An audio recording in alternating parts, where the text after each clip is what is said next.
Tua just missed throws.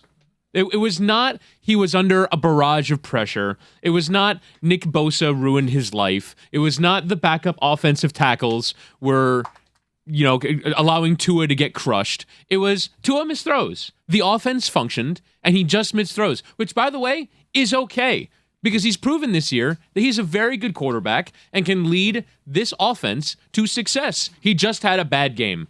It's okay. One slightly alarming thing that Dan Orlovsky said as I was driving in this morning is that Tua has been so far this season the best in the NFL with his eyes.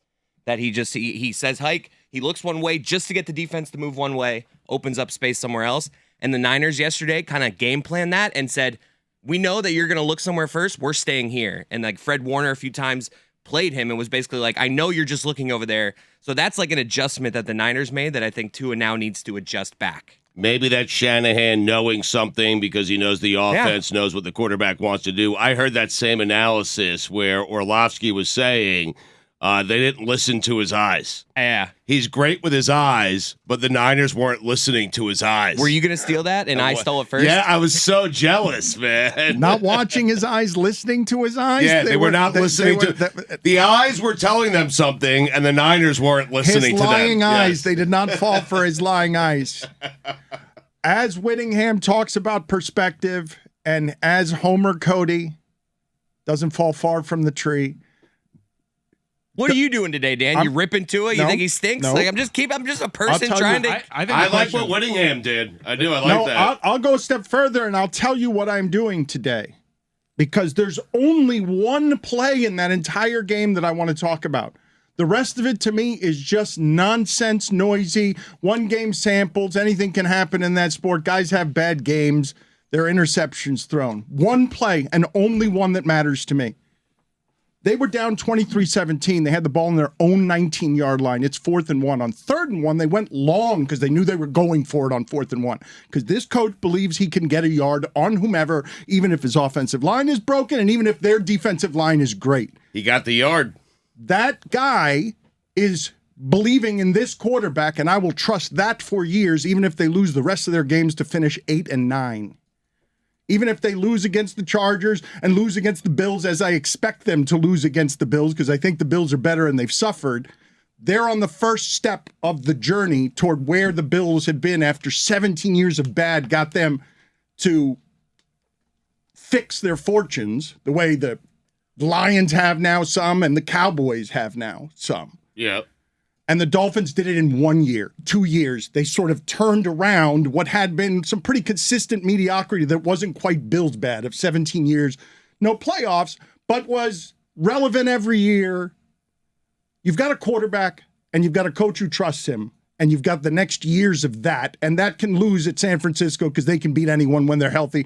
They can do that to any team in the league. But that drive ended with Gesicki in 4th and 2, bobbling the ball, replay overturned. Dolphins score there. And are we talking about 24-23 because the Niners didn't have a quarterback who could drive them down the field? I mean, if Gesicki makes that catch, maybe the Niners have enough time to come down and score. But, yeah, if Gesicki makes that catch, I feel like the Dolphins probably win that game. So, regardless, though, my larger point is that happens in this league all the time. That's a good football team with a good quarterback and a good coach. And I've never seen a Dolphin coach in my lifetime so not fearful with his one chance that he goes for it like no coach in the league would in that spot. 4th and 1 at his own 19. And the play before that, they threw deep because they knew they were going to go for it. Because the coach believed, and they threw for it on 4th and short. They didn't run for it with a tattered offensive line. This coach and this quarterback, they're going to be good together if Tua stays healthy.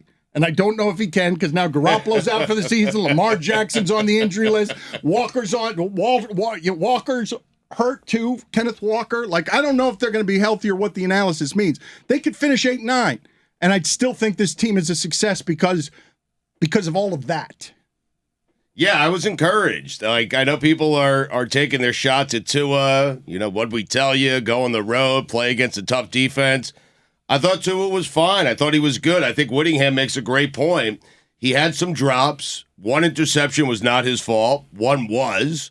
It was a really bad throw. The first one, the receiver fell in front of the ball. He's also throwing into triple coverage in a soft zone. So. Yeah, but he does that quite a bit, though. Right. He trusts his arm and accuracy that way. He often throws into windows where I'm like, don't throw in there. That's double coverage. Yeah. I mean, they shut down Waddle. Their defense played very well. Christian Wilkins is just a beast. He really is. He is so good. I felt bad for Jawan Jennings that got hit from behind by Wilk. He was chased down from behind 10 by yards. Christian Wilkins, Yes. On and the he lands sideline. on top Terrifying. of him. I was like, that should not be allowed. Football shouldn't allow for that size of man to hit that Did size we all of man. have that reaction on that play?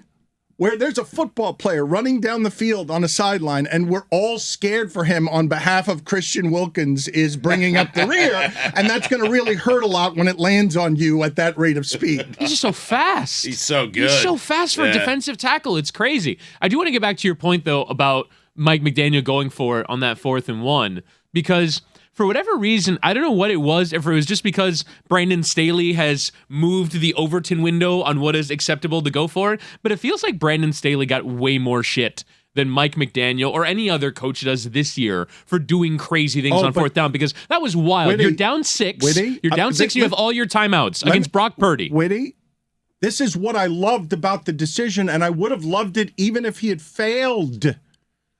This dude with his first chance is saying, bring me all that criticism. I'm not afraid.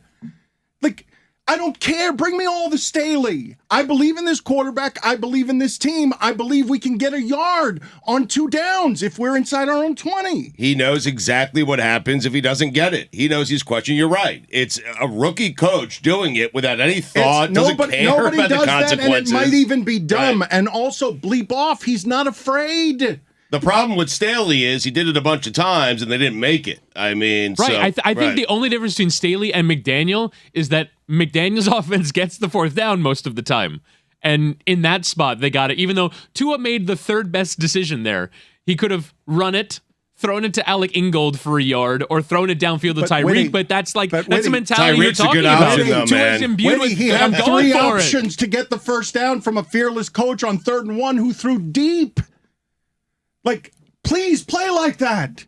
Woody, I don't want that guy running the ball. I know he could have ran for it. He probably would have gotten it Just get easily. 2 yards and slide, man. I don't want that guy getting tackled anymore. I'm worried about his head. I am. Like, I'd rather him make the throw to Tariq. It was He had a fun. hit earlier, too, where it looked like his knees gave out, which scared me quite a bit. Yeah. Well, tell me what happened here with Bart Scott and Tuanon, where there were petitions going around about trying to cancel Bart Scott because he's saying that Tua's 1 hit away from playing baseball like Pat White, which is not funny or clever, or it stinks. But you can say that about anybody playing football, and now Tuanon wants to cancel Bart Scott for being just maximum dopey Bart Scott. Just for being Bart. That's what he But said. I thought he said something worse, like Tua might be paralyzed. He just said he might be out of football with his next hit, and I think we all kind of are afraid of that. Are we not? Yeah, more so with him, though, just because of the very public nature of some of his concussions and some of his injuries dating back to college. So the injury narrative around Tua is a fair one.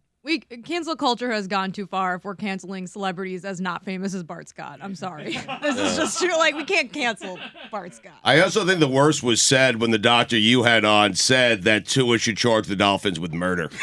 If he had died, not.